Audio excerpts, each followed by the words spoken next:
Across the country, demand for rooftop solar is soaring. It's estimated new panels are being installed about every 6.5 minutes. The uptake of rooftop solar in Australia has been phenomenal. We went from approximately 100,000 installations in 2010 to 2.2 million over the last year. Right at the moment, we're doing about between 100 and 120 installations a month, 6 to 10 a day. The last 2 months for us have been record-breaking months.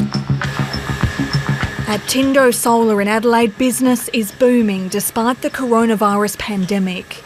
Almost 200 panels are rolling off the production line each day to meet demand. We get a lot more people are now working from home. They're fully aware that by working at home, their power bills are going to go up. And solar works best during the day. It only works during the day. So if their electricity usage during the day goes up, solar is the one thing that can help them reduce their power bills.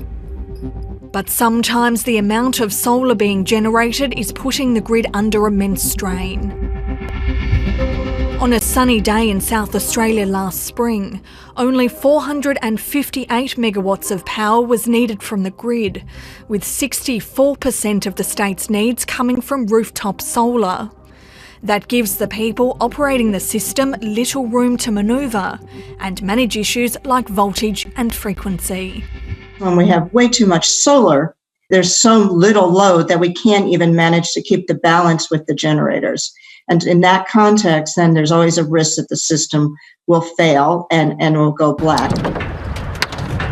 With renewable energy predicted to supply up to 75% of the nation's power by 2025, it's a challenge for other states as well. The energy market operator is calling for new controls to shut down or constrain rooftop solar if it threatens to overwhelm the grid. When there's a lot of solar on and it's coming on and we don't have visibility in the sense of we don't know it's going to be there, it makes the operation of the system harder for us. It's almost like driving without your headlights. It's very temporary, very limited, and really what we would say a last resort control we need if we were worried that the system would otherwise go black. It's particularly vague as to when and how this curtailment might apply and what the cost of that curtailment might be to Australian families. Thanasi Avramis has been an advocate for solar panels since he got them installed on his roof in 2008. In the last 12 years, we've probably earned about $9,000 worth of feed-in tariff. That's been a very substantial reduction in the cost of our electricity. Like all solar systems, it relies on an inverter to turn sunlight into electricity.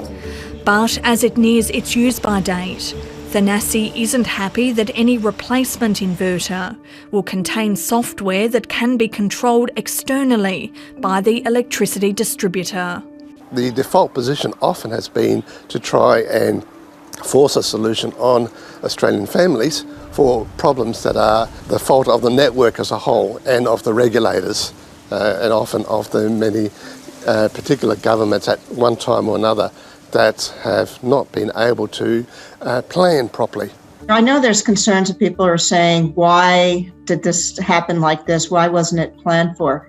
The growth in rooftop solar since 2010. So this is an issue that's been developed very quickly. As the energy system shifts, there are going to be a lot of learnings, and we need to be prepared to modify our behaviors based on these new learnings. I think there are many levers to pull, and caution is necessary in causing any prospect of killing the goose that lays the golden egg. The market operator insists switching off panels will only happen in times of emergency.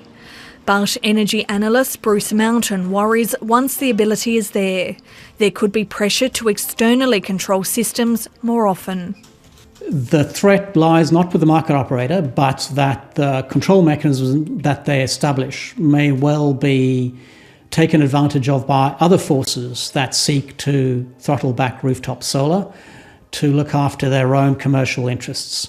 Let's make sure that once we put these control systems in place on inverters, that we don't allow this to be Big Brother taking advantage of small consumers to the gain of the big end of town.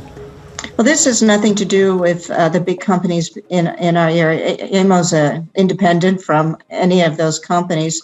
And I would say to anyone who thinks that all of the onus of these changes are being put on one sector or another, what we're looking at is actually changing a lot of elements of the sector, including putting new requirements on existing generators.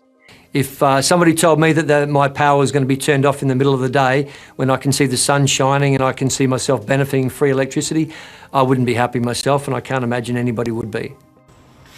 Thanasi Avrama says instead of switching off solar, there should be more investment in grid infrastructure and batteries. From some of the comments I've seen, many people would be tempted to just go off grid.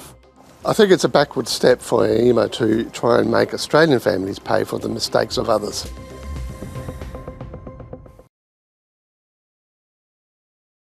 Hi, I'm Lee Sales. Thanks for watching this story. If you'd like to watch more of 730's stories, they are on the left of your screen. And tap on the button below to subscribe and get the latest from ABC News.